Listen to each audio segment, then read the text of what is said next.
Princess Charlotte just asked one question, like it was nothing. Is it normal when grown-ups lock the door and sit too close? And the guard? He froze. Because what she said next wasn't a complaint, it wasn't even a secret. It was a calm, innocent confession from a child too young to know she was in danger. She told him everything. What Camilla said was normal. What her son said, girls her age should get used to, how he'd place his hand between her legs and call it practice for when she grows up.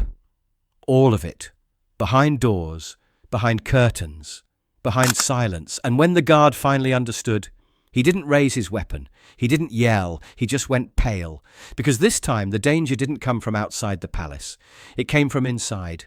And a little girl had been taught to call it love. And before we show you exactly what she said, and how the Queen and her son tried to cover it up in front of everyone, drop a comment telling us where in the world you're watching from.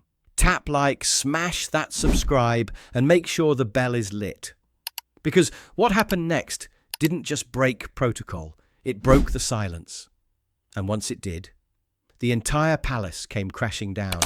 Windsor Castle held its breath in the late afternoon hush. That slow, syrupy silence that falls after lessons end but before the evening bustle begins.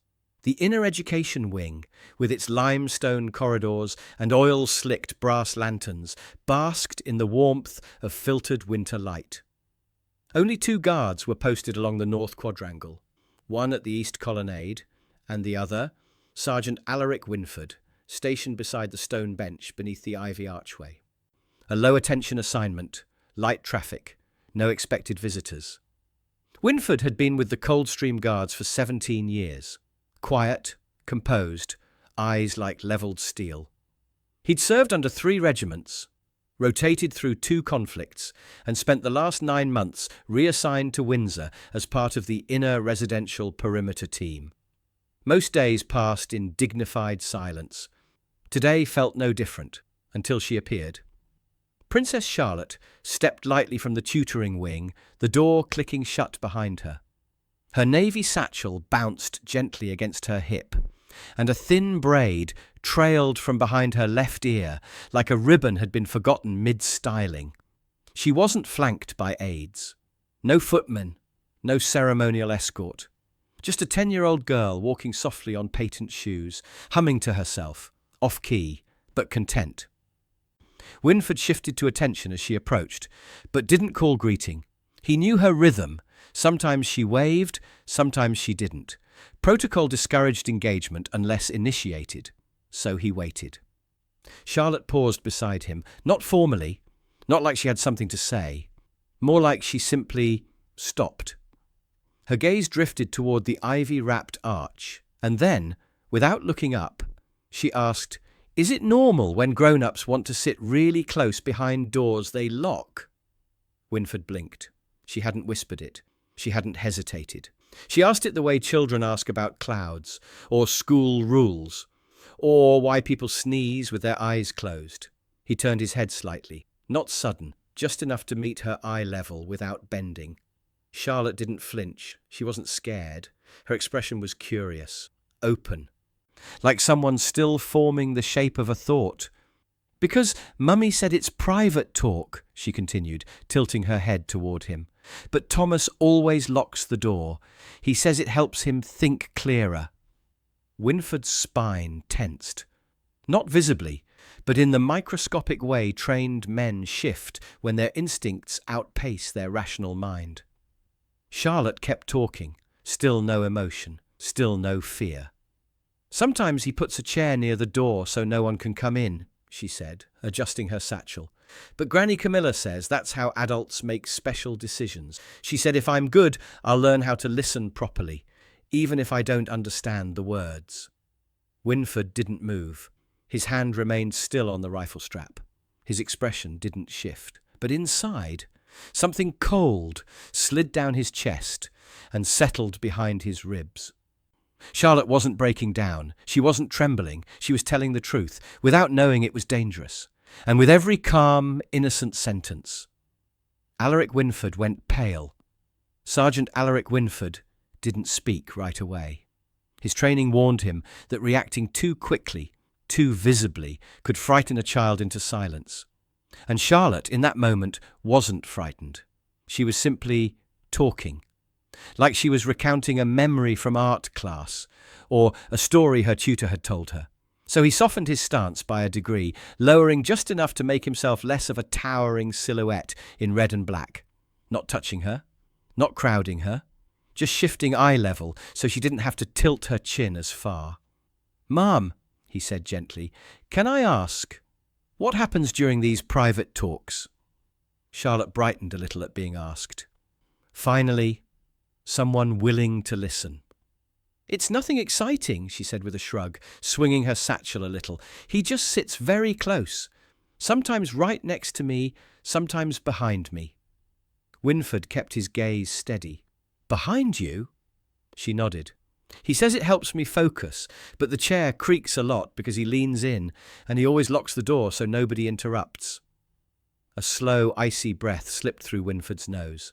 "And he tells me," she continued brightly, "let's pretend we're adults, just for a moment." His jaw tightened, imperceptibly, but Charlotte wasn't finished. "He told me," she said in a thoughtful voice, "don't repeat the things we say in here. Grown-up words sound funny when little girls try to explain them." A pause, not because she was hesitant, but because she was trying to remember the wording exactly. "And he always says I'm prettiest when I sit quietly," she added, smiling weakly. "But I don't sit quietly very well. I get bored." Her smile wasn't innocent. She was. Every word landed in Wynford's ears with the weight of a hammer. But Charlotte delivered them like items from a grocery list, casual, practiced, unaware. "Yesterday," she said, lowering her voice as if sharing a silly secret, "he told a joke I didn't get. Something about boys my age not knowing what to do with me yet, but he does." The hallway seemed to tilt. Wynford's fingers curled, leather glove creasing at the palm. Charlotte scratched her cheek absently. "I told Granny Camilla I didn't like the joke, but she said it's normal, that all girls my age must learn to make grown men comfortable. She said I should stop making faces, because it's rude to act confused when men talk differently." Wynford's stomach turned. His vision tightened at the edges. He kept his face still. He had to. Quietly, hidden beneath a controlled exhale, he tapped his radio clasp twice. "Safeguarding code, active concern, silent dispatch, immediate internal alert." Charlotte tilted her head, oblivious. "Oh, and he said something strange today." Wynford swallowed. "What was that, Ma'am?" She frowned in concentration. Then, "Boys your age wouldn't know what to do with you, but I do." Something inside Wynford snapped cold. He didn't flinch. He didn't exhale, but every drop of blood in his body seemed to drain at once. And that was the moment the safeguarding situation stopped being theoretical. It became immediate. The first sound was the soft click of leather soles turning the corner. Measured, confident, not rushed, not even aware that danger had arrived. Charlotte turned slightly toward the archway, eyes brightening. "There he is," she chirped. "I told him I'd be outside after the lesson." Sergeant Wynford rose slowly to full height. Thomas Parker Bowles stepped into the corridor with the ease of someone who had never once been told no. His coat collar sat crisp beneath his tailored overcoat, and his cuffs were folded to a perfect symmetry. He carried himself not with arrogance but with ownership, as though even the walls were an audience. When his eyes landed on Charlotte, he smiled. "There you are, Poppet," he said smoothly. "I was wondering if you'd wandered off." Charlotte smiled back, oblivious. "I was just talking to the guard. I told him about our lessons." Thomas stopped, only for a second. Then his smile returned, tighter at the corners. "Did you now?" he said lightly. "You do love to chatter." Wynford stepped forward half a pace, quiet, deliberate. His body positioned itself naturally between Charlotte and Thomas, not blocking view, but disrupting path. Thomas noticed. He raised a brow. "Is there a problem, Sergeant?" "Yes," Wynford said evenly. "You are not cleared to initiate private sessions with the Princess." Thomas gave a soft laugh. "They're not sessions. We talk, that's all. I'm family. Wynford's face didn't move. That doesn't authorize isolation. Thomas's eyes narrowed a fraction. Camilla gave approval. It's all sanctioned. You guards tend to get emotional when you misunderstand context. Charlotte nodded. Granny said he's allowed to talk to me differently than other people. Wynford didn't answer. Not yet. Thomas gave a glance toward Charlotte, his tone still playing casual. Let's not make this dramatic, darling. We'll talk in the West Room, just like always. She perked up. Will the door be locked again? Thomas's eyes snapped toward her. Charlotte! Wynford didn't move, but the silence between them sharpened. Charlotte, still cheerful, added, I said I told him about our talks, remember? The door stuff, and the part about pretending to be adults. Thomas's smile disappeared. He took one small step forward, the kind a man takes when trying to reassert proximity. Wynford mirrored it, unspoken, immovable. I think you've said enough, Thomas told her, voice quiet. Charlotte blinked. But you said grown men talk differently when the door is shut. Wynford's gloved hand shifted toward the strap across his chest. Not drawn, not dramatic. Just ready. Thomas saw it. His eyes flicked down, then back up. His expression hardened. No longer charming, no longer diplomatic. You're overstepping, he said coldly. Wynford didn't blink. Sir, you're dismissed from this area. Charlotte looked between them, confused. Did I say something wrong? Neither man answered her. But Wynford's posture said everything. He wasn't moving, and Thomas wasn't getting any closer. The moment stretched thin, silent, brittle, until the soft scrape of a heel echoed from the far end of the corridor. Not hurried, not alarmed, simply annoyed. Queen Camilla swept into view, her expression pinched as though she had been interrupted from something mildly important and entirely self-centered. A silk scarf draped over her shoulders, pearl brooch glinting under the corridor lamps. She took in the tableau, Charlotte standing behind Wynford, Thomas stiff with forced calm, the guard a silent wall between them. What, Camilla exhaled, is this? Her tone wasn't concerned. It was inconvenienced. Before Wynford could speak, Camilla addressed Charlotte directly, voice sweetened with that false, matronly lilt she used in public. Darling, why are you out here bothering the guard with grown-up matters? You know better than that. Charlotte shook her head. I wasn't bothering him. I just told him about the lessons you said I should do.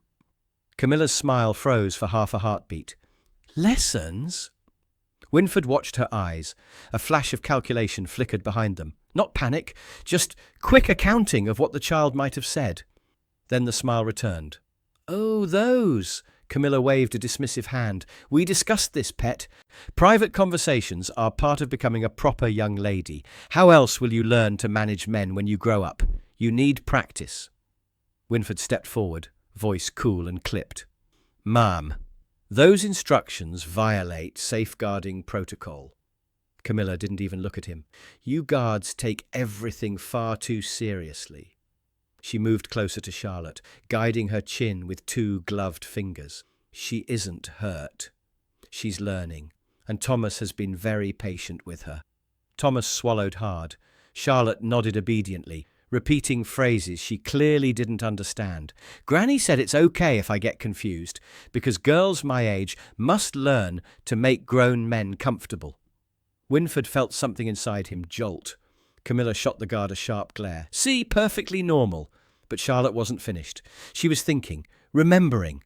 And you told me, Charlotte added innocently, to ignore it when he touches my leg. You said it shows I'm becoming mature. Silence detonated through the corridor. Thomas's face drained, then flushed, then contorted in a single jerking sequence. Camilla froze, eyes widening only for the briefest instant before she snapped back into performance mode. She misunderstood, Camilla snapped, voice pitch rising. Children say strange things. They exaggerate. She's always been imaginative, haven't you, darling? But Wynford was no longer listening to her excuses.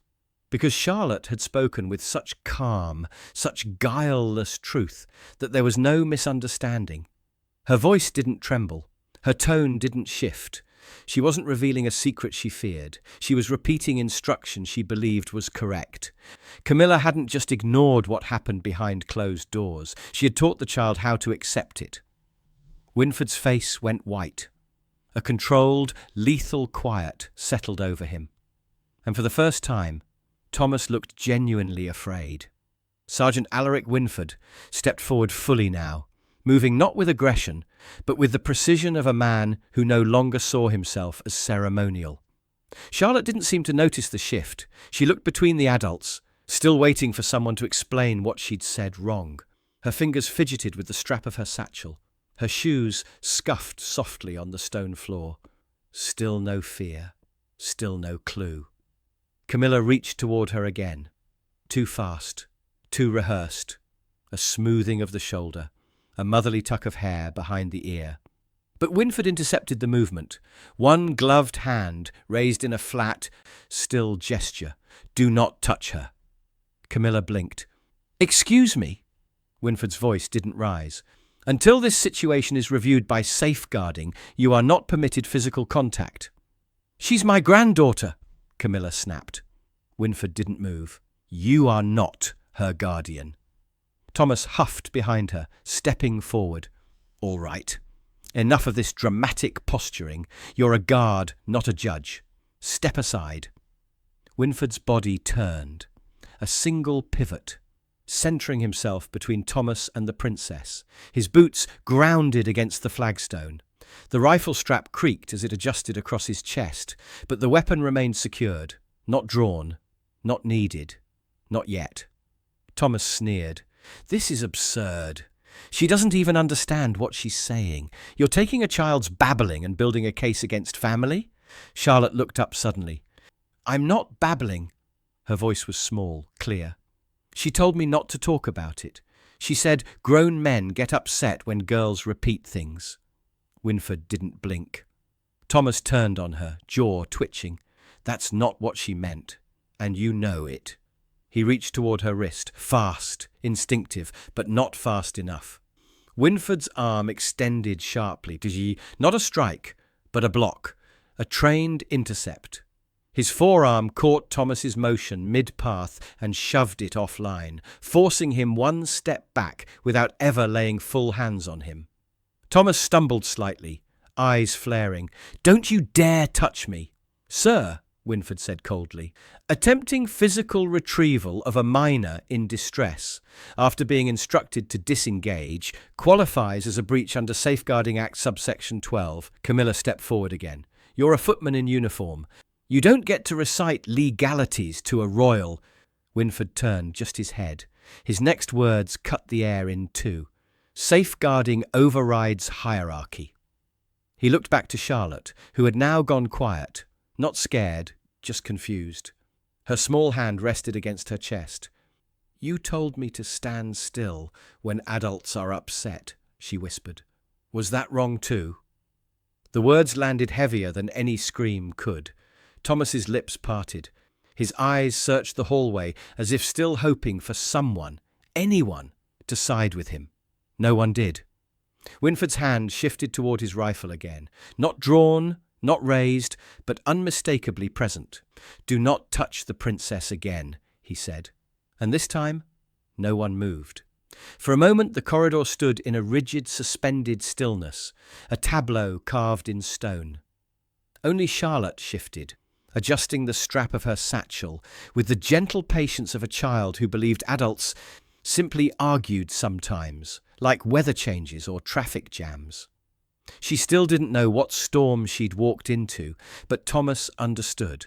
And the more he understood, the more frantic the edges of his composure became. This is ridiculous, he hissed, straightening his coat like an actor resetting between scenes. We're not doing this in a hallway. Charlotte, come along. We're going to have a chat and sort out whatever nonsense this guard put in your head. He stepped forward, not as a predator this time, but as a man scrambling to regain control. Wynford moved instantly, a shift of boot, a tightening of shoulder, a single step becoming a barrier. Charlotte blinked, unsure why they were both moving so sharply. Thomas's jaw flexed. "Sergeant, step aside. This is a family matter." Wynford's voice went low. "Safeguarding is not subject to family discretion." "Oh, for God's sake!" Thomas lunged again, quicker this time, his hand cutting through the air towards Charlotte's forearm, not a gentle reach. A grab meant to end the scene by force. He never got close. Wynford's arm snapped up in a swift arc. Intercept, redirect, halt. The kind of disciplined movement only drilled muscle memory could produce. His forearm locked against Thomas's wrist, pushing him back, but never striking, just enough force to freeze him mid-attempt. Thomas's breath caught. His heels scraped against stone. "Get your hands off me!" he barked, but the note of panic in his voice stripped the command of any authority. Charlotte watched, brow furrowed. "Why are you fighting? He said we were just going to finish our talk." That sentence landed like a blade. Camilla surged forward, pointing a trembling hand at Wynford. "This is assault. You are attacking my son. He was simply escorting the child away from this circus you've created." Wynford didn't spare her a glance. His eyes stayed on Thomas. "Both of you," he said, voice dropping into controlled authority. "Step back, now!" Camilla scoffed. "You don't give us orders." But the way his body stood, centre anchored, rifle strap taut against his chest, breath steady. Something in the posture made even her hesitate.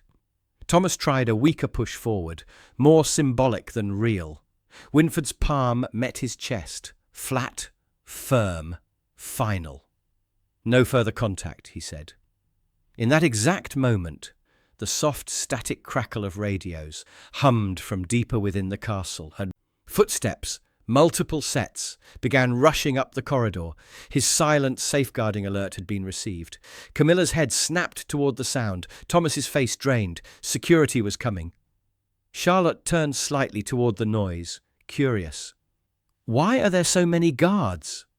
Wynford answered without looking at her. "Because you spoke," he said quietly.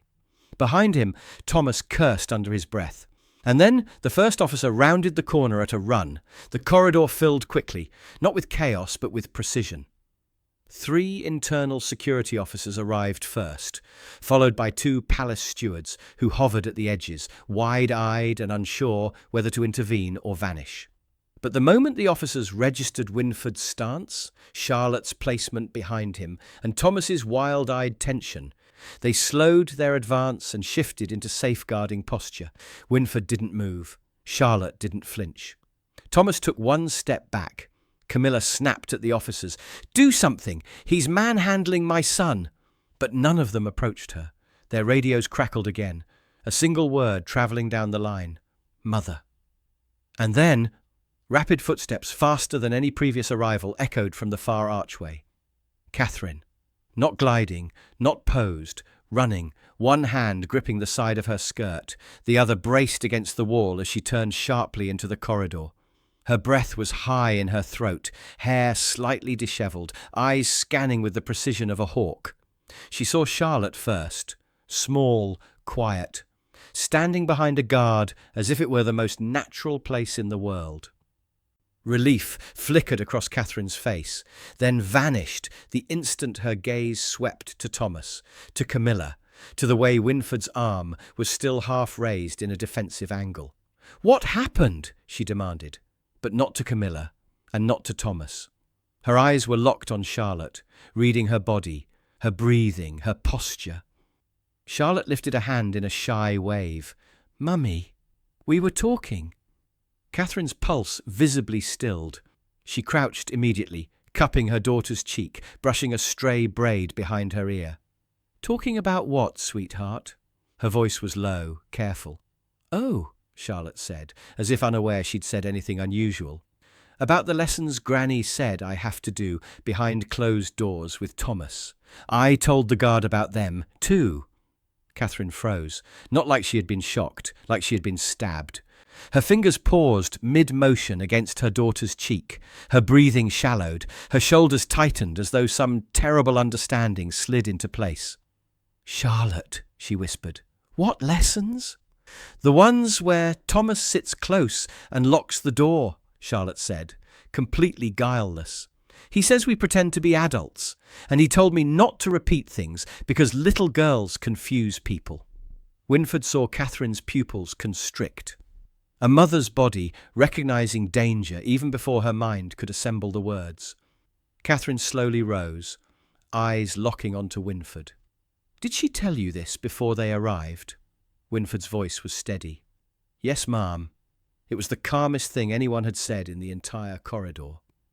Catherine inhaled once, a deep, trembling pull of air that seemed to steady her spine but sharpen her fury. She turned to Camilla. No raised voice, no theatrics, just a stare so cold it stripped the corridor of all warmth. You normalized this, Catherine said. Each word was a blade. You sanctioned it. You told my daughter this was normal. Camilla's face cracked, denial scrambling across her features. She misunderstood. Children misinterpret. This is enough. Catherine's voice cut cleanly through the excuses. Thomas tried to speak next, tone brittle. This is being twisted. But Catherine didn't look at him, not even once. She stepped slightly in front of Charlotte, a mother assuming her battlefield position, while Wynford remained on the other side. Charlotte, small between them, still didn't understand the depth of the storm she'd just unleashed, but every adult in the corridor did, and the next footsteps approaching would end any illusion left. The corridor, already thick with tension, tightened further as a new presence approached. Heavier footfalls, purposeful strides, the clipped cadence of a man who had not slowed down since receiving the radio call. Prince William entered like a storm held together by duty. His coat was half unbuttoned from the run. His gloves were still in one hand. His eyes, usually composed, diplomatic, were fixed with a hard, cutting focus on the scene ahead of him.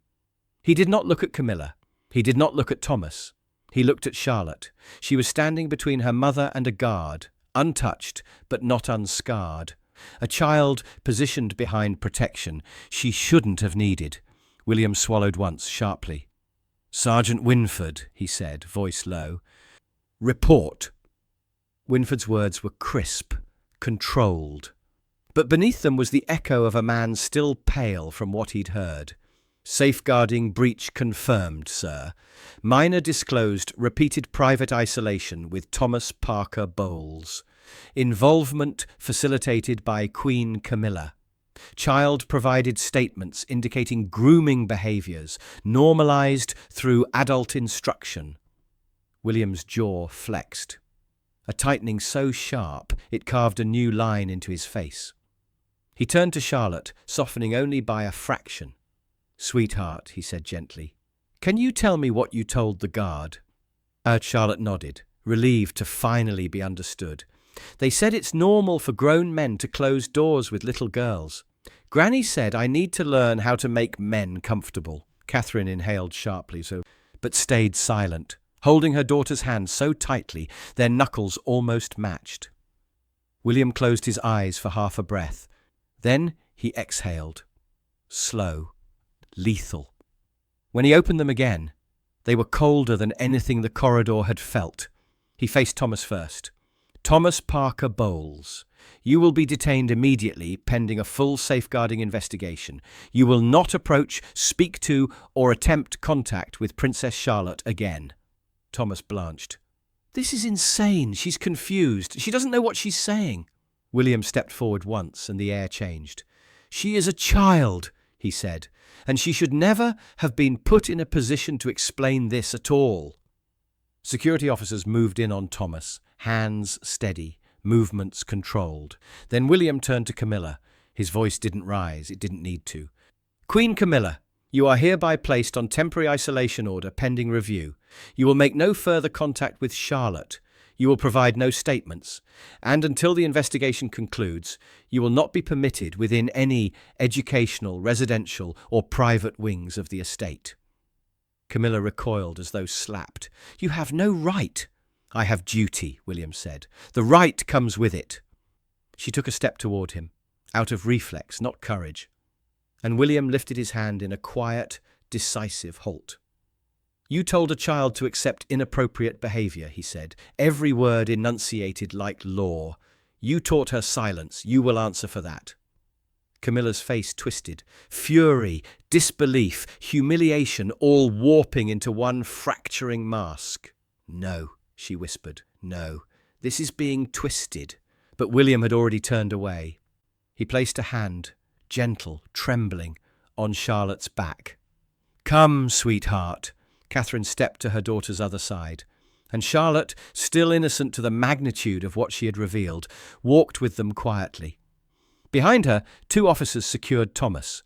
Another escorted Camilla, whose voice was now nothing more than distant, furious fragments.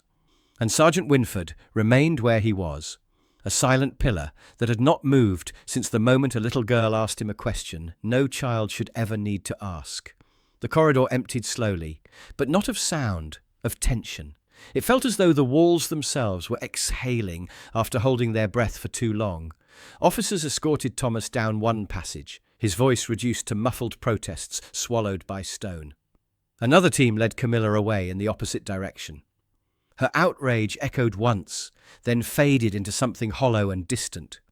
But Sergeant Alaric Wynford stayed exactly where he had been throughout the entire ordeal, boots square, posture steady, face pale beneath the brim of his bearskin. He did not chase the departing entourage. He did not look after the disgraced adults. He looked at Charlotte, and only at her. She stood between her parents just a few paces ahead, one of Catherine's hands resting on her shoulder, while William's hovered protectively at her back. She wasn't crying, she wasn't trembling, she just seemed thoughtful, as though trying to decide whether she was in trouble, or whether this was simply another confusing adult conversation she wasn't supposed to understand. Catherine paused, turning her daughter gently toward her. "Sweetheart," she murmured, brushing a thumb along the girl's cheek, "did saying all of that make you feel scared?" Charlotte shook her head. "No, Mummy, I just thought maybe the guard would know if that was normal."